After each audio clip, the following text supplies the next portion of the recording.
Hello. So we're here today. I'm deliberately doing this one with you because you're a little bit of the kind of the experimental one amongst us. And what did you say it's called? Mixed Divination Systems.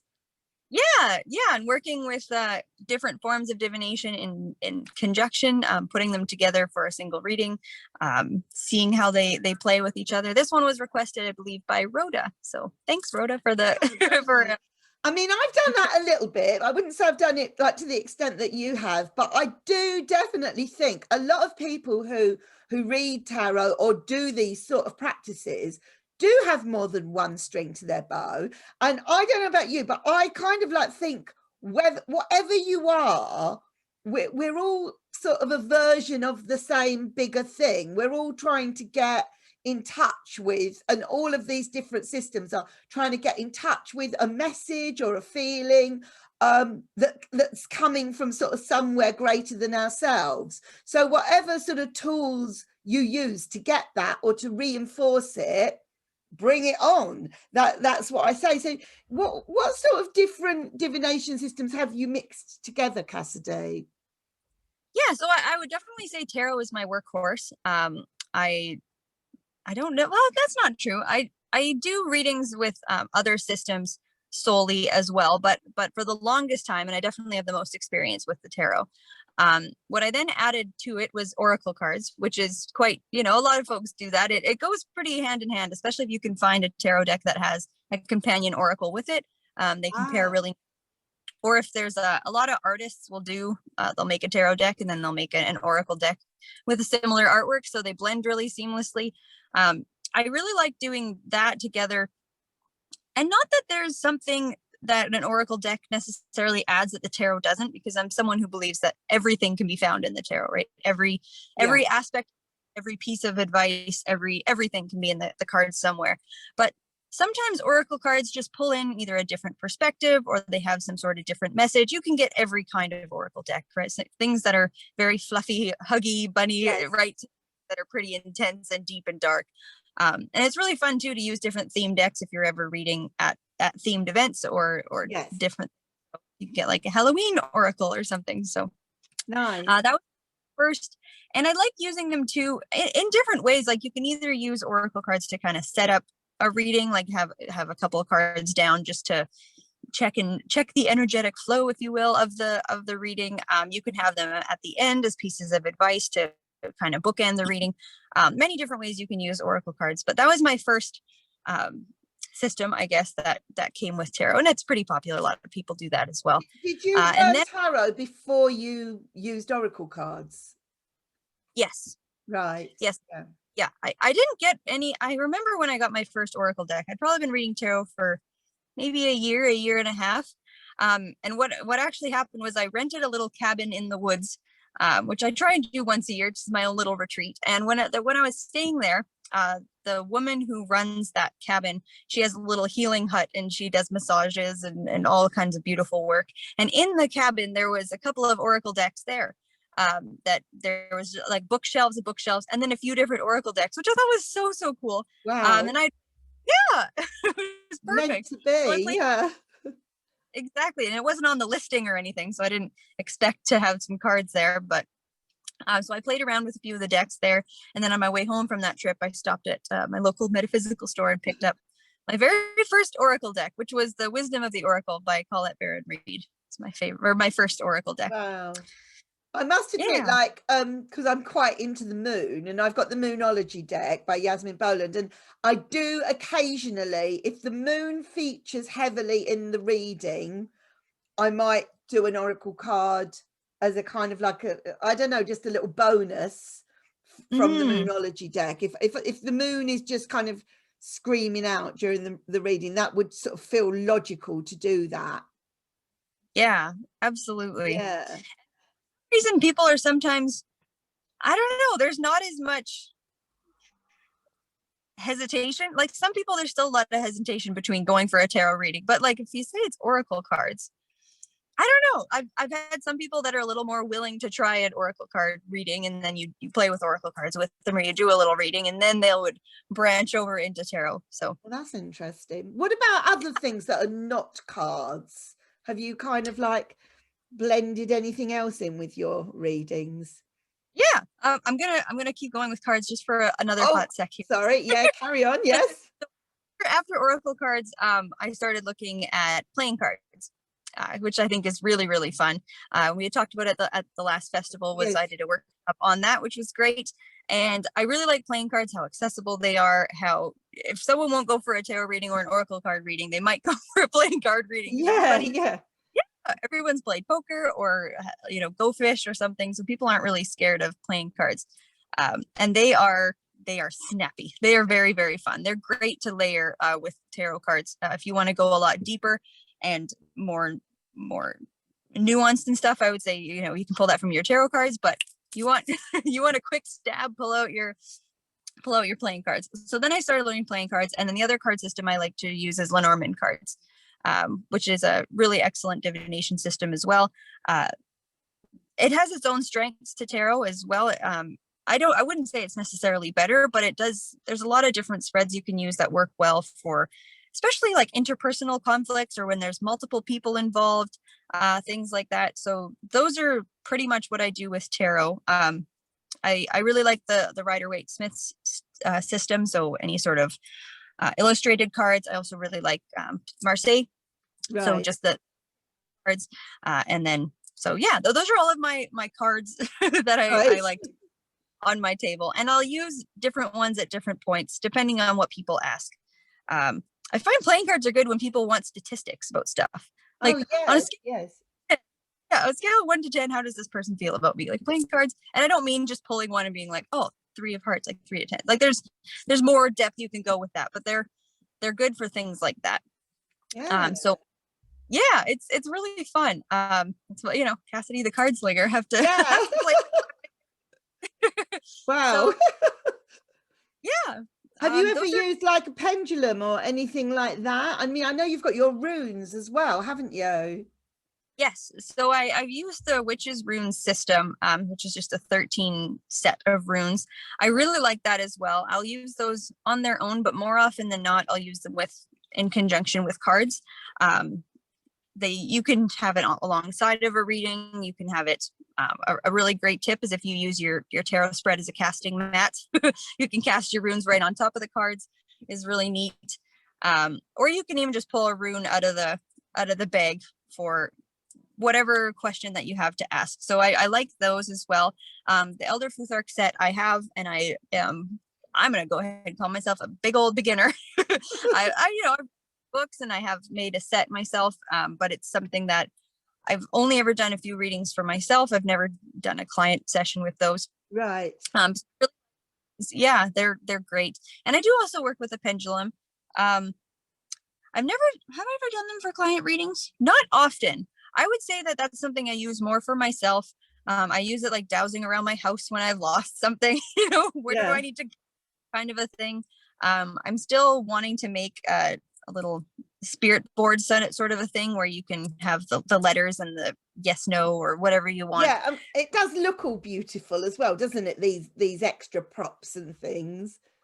Definitely. And I like to make them. Like I like to wood burn stuff, so it's fun to have any metaphysical craft that you can make. Yeah. Party. I mean, I got my moons. I don't know, do you remember my moons that I did a little kind of workshopy thing on in one of the festivals? But I had those made up, and it's basically 12 wooden moons, and they've got different, each moon has got a different area of life on it, and it very much helped me when I had a client that just didn't know what they wanted their reading to be about. So rather than do a very general reading, I mean, I don't know about you, Cassidy, but I think when someone wants a general reading, they get more of a general answer, whereas if it's more specific, they're going to get kind of like more detail in their answers. So I prefer to give kind of accurate, precise details. So the moons helped to kind of like decide. I had a little system that was quite magical,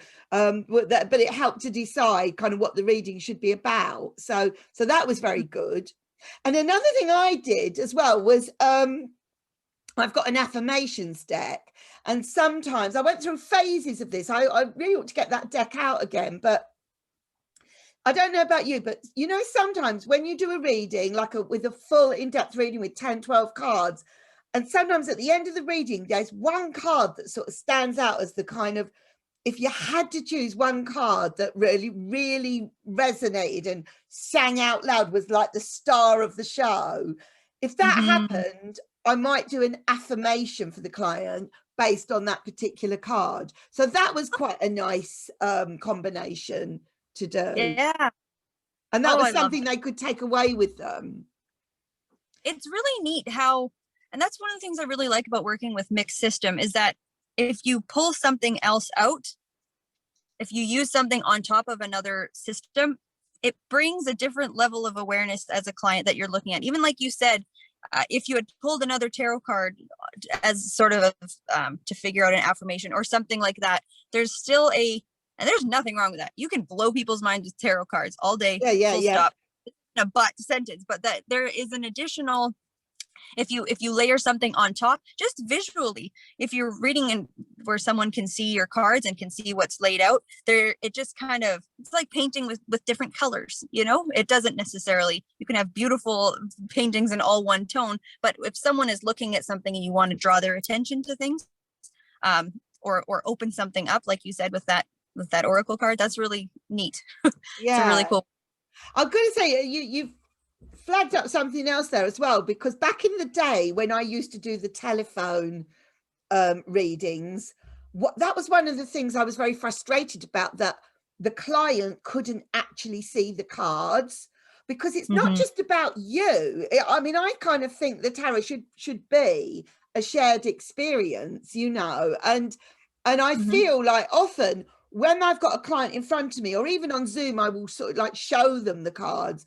But when they see the image, they'll go, oh my God, I think it kind of, often it sort of triggers something within them, the image, you know, once that card's come up and you've tapped into sort of what you think it is, a whole dialogue can kind of open out because of it.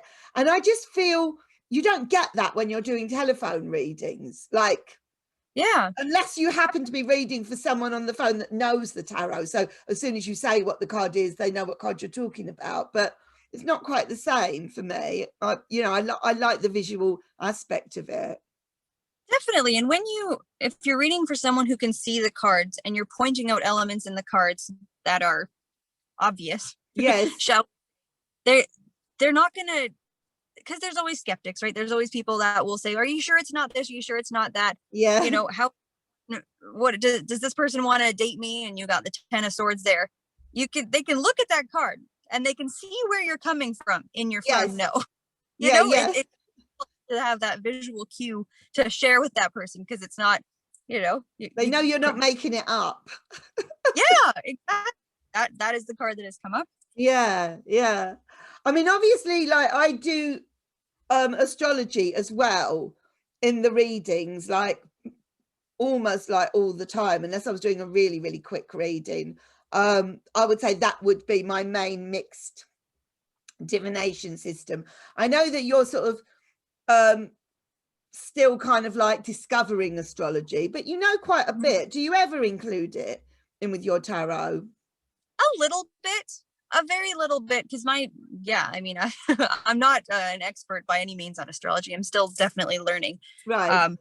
But it's interesting what sort of things become relevant, especially when you just look at things like the elemental associations, or if you're reading for someone who's talking about a Leo and the King of Wands is in the spread, like little things like that. Exactly. Yes. Yeah. And certain spreads, you do look at a little bit more of if you're using astrological spreads and stuff. Yes. Yeah. I feel like I understand that as it applies to the spread, rather than having a full in-depth knowledge of astrology. But that'll be one of my, for sure. Is there any sort of tool, if you like, that you would you've ever sort of considered that you'd like to learn to sort of add into your readings, like a physical tool of some description? Like, I don't know, like I know like Leslie did the tea charms, didn't she? And then you got the crystal ball and all of that sort of thing. Is there any of these that have appealed to you, or that anyone else has read for you with any of these things? Yeah, so I have a obsidian sphere, like a crystal ball, but it's black. Ah, And scrying is fun. But that's again something I have never offered as a professional service, but something that it's a nice exercise to do on your own. Um, so if I were to have that on my reading table where there were clients, that would be more as like a showpiece. I'm not, right, yeah. sit there and tune in that way, in that sense. But like, I don't know. I really like cards. I mean, the more paper you can get on my table, the better. I like my runes, the pendulum. I don't know that there's any other tools that I would. It would depend. There's nothing that comes to mind. How about you? Is there something that you think you'd like to try? I don't, well, not necessarily specifically in a reading, but I know that recently, like when I was selling the house, I did use magic. And that was combined with a tarot manifestation spread. So I was honestly, when I thought I was going to sort of like have real problems getting a buyer for the house, I we kicked in every imaginable magic thing going, right, you know, and I had it all happening, and that was combined with the tarot manifestation. So I had that all on my phone. I had the image like really clear in my head, and I was doing all the saging and the salt and the money candles, the whole lot, and it worked.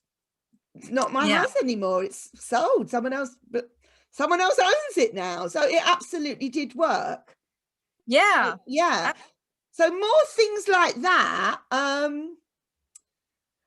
I don't know. I suppose that you've just, I mean, I feel that astrology is really, really good for getting timings on things, really Mm-hmm. specific timings on things. So, you know, if you had an important thing coming up, and you had a sort of a window of time where you had to kind of complete this thing or start this thing in a certain period of time, I would definitely go with astrological elections. And I know we've done that for our festivals and things. You know, I would want to feel that I'm doing it at the best possible time to do it, to give it the best possible chance of succeeding. Mm-hmm. And I suppose, yeah, I mean, I would use magic techniques again. I would, Mm-hmm. definitely. Whether I'm sort Oh, of, I forgot. Tea leaf reading yes, is so much fun. Again, not something because this is something I picked up during the pandemic. So only been exploring this for a little over a year, but you know, you're not sitting around having tea with a lot of clients right now.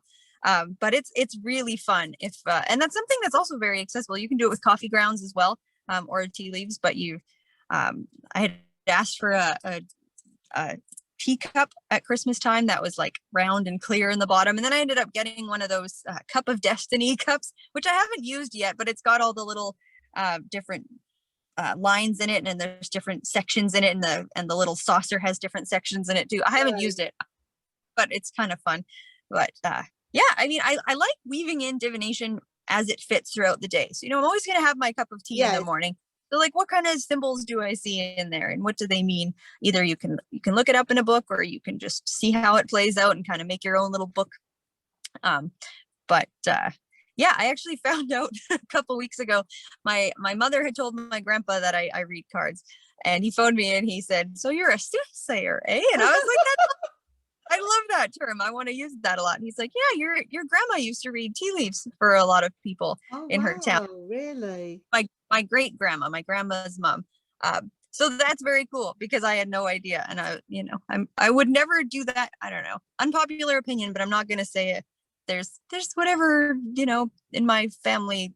I don't know. I don't like that whole I'm Yeah, the generation whatever. That's no way I'm sharing that story. I just thought it's kind of cool because it's like it just points to, again, using divination systems that are accessible to you. You can yeah, take sticks and rocks and make different patterns on the ground. You can divine anything. Absolutely. But sometimes I just think as well, you're just in that sort of open state where you think, I'm looking for signs, I'm just looking for messages, I'm waiting for some sort of indication to know what to do, to trigger me, to trigger my intuition or whatever. And they're there everywhere, aren't they? Sort of Yeah, coincidences and messages and signs and what have you, if if you're open to receiving them. definitely. Absolutely. Yeah. Spirit metaphor, right? Yeah, I suppose like you could like literally just do things like toss a coin as well, couldn't you? 100%. Absolutely. Roll a dice, Yeah. That's Yeah. very, It's just simple things. But as long as you know that you're using that thing because you want to get a message from it, so you've got a pre-intention before you roll the dice. It's kind of like, if I get an odd number, it's going to be no, and if I get an even number, it's going to be yes. So you've made that pre-intention before you do it. It doesn't really matter what you use, as long as you really feel that you're in the zone when you do it, and you know what the boundaries are that you've set up, or what the rules are. absolutely. And it You points back can't to you what you said. can't read something after you've done the thing and then decide that's what it means. Like, you have to, the order has to be right. Exactly. Yeah. And that points to what you said before too, right? If you want a specific answer, you need a specific question. You can Yeah. get there, but it just depends how much time you have. If you want to Yeah. know answer to your question in 15 minutes, ask it. If you want to be, drugged through the bush and all the way back around, spend 2 hours figuring out what the question is and then what you want to know. Like, yeah, be clear Yeah. as you are. System can But be. I definitely feel that if you are using more than one system, like within a reading or within a session, it often enhances what the tarot is saying, or it reinforces it. It kind of makes you more confident about the answer if you've got the kind of, endorsement coming from another source as well. I mean, I know when I've got something there in the tarot and I'm getting it in the person's astrology chart, I just feel super confident that I'm giving them the right messages. It's like, I don't know, it's like doing mathematics and doing it in your head and doing it on a calculator. Yeah, do you know what I mean? If they're both coming to the same answer, it just makes you feel, look, this is what I'm getting. So Yeah. Exactly. there's your answer. You came to me for a reading. This is this is what the universe is telling me to say to you. So Yeah, exactly. And that also, like when you had said, if you have a specific question, like have what you're asking and how you're about to receive the answer, like what you said with the dice and the odds and evens. Because I will never forget this during one of our moon videos, when usually the oracle person pulls one card, and I had decided that I was going to do two. And one of the messages for one of the signs was, the first one was the dove, and the second one was poison, which was very interesting. So I just bring that up to say, like, know beforehand what it is that you're asking and how you're expecting to receive that answer. Because if I had stopped at one card, we would have had the dove. And if I stopped at cards, I now have a much more complex, much more, okay, there's some element of something being very not as it seems here, or something, it just, every additional card you pull, every additional thing that you add to your session, know that it can either reinforce what you're saying. You can have the exact same similar cards show up in different systems, or if it shows something vastly different, there's maybe some other layer of something that you're diving into there. Yeah, absolutely. Really interesting. Yeah, honestly, you can't put too much importance on the kind of the preparation before you get the answers, because if you're very clear about what it is you're asking, who it is you're asking for, how you're going to ask it, how you're expecting the reply.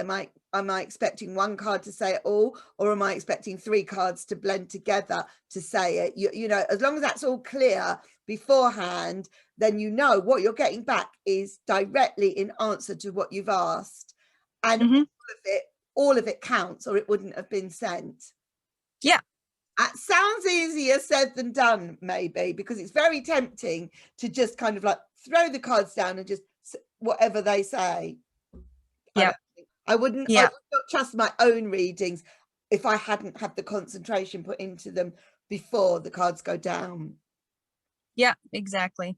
I totally agree. Yeah. It's all illustration. Yeah. Whether it's cards or whether it's tossing a coin or whatever it is, it's that kind of concentration on going into that zone that is the kind of like the key to it all, really. Yep. Absolutely. Yeah. Another system that I forgot to mention. Bibliomancy, or with books. Oh, that's fun. That's really, really interesting. And that's something I've done for clients as well. And it's kind of similar to the way Oracle cards work. And there's so many different ways you can do it. If you can literally just have a book of quotes, you know, and you yeah. your method to get a quote that might be relevant, or you can, you know, use any book, Harry Potter, and you can do it word by word. You can do it sentence by sentence. But that's a really, really fascinating. Wow. Well, I believe it was traditionally done with the Bible, which I have not done. I've never tried it with the Bible, but it's really, again, like anything you have around you. And books are very interesting, especially like certain stories that you love or stories you know really well. They can work well. You can use textbooks even, but that gets pretty metaphorical depending on your textbook. Then you've got like kind of tarot decks that are based on certain books or whatever, haven't you? You know, or certain authors. So yeah, I mean, I know I did the deck of the week with that fairy tale tarot, and unfortunately a lot of the stories were not stories that I'd heard of, so might have meant more for sort of European people. I mean, I know England's meant to be Europe, but they just felt like they were very sort of German or whatever the story. So there were some stories that I'd heard of, but most of them not. So, but yeah, I mean, I know there's like a Shakespeare tarot deck, and it was like, even though I'm an actress, I would find that deck a little bit pointless unless I'd read the complete works of Shakespeare, because the characters wouldn't mean anything to me, or the scenarios, you know, unless I was really, really pretty clued up on Shakespeare. I don't quite see how you could read with that deck without knowing those stories and those characters. But I know there's kind of other, even the Alice in Wonderland, which I do know, and we did that deck comparison, which was great. But I did all the time feel I really wish I'd reread my Alice books before kind of like going into this deck, because I'm sure I'd get more out of the deck by being more familiar with the Alice books. Yeah, same with that Lover's Path tarot that I did the deck of on. They're all different couples, and it's again, like, you want to understand these couples because you want to know what the hell the card's talking about. You want to know what scene is being depicted and what's the dynamic between these two. But you don't want to get into the mode. It's a fine line, because it's, are you repeating a story, or are you actually divining?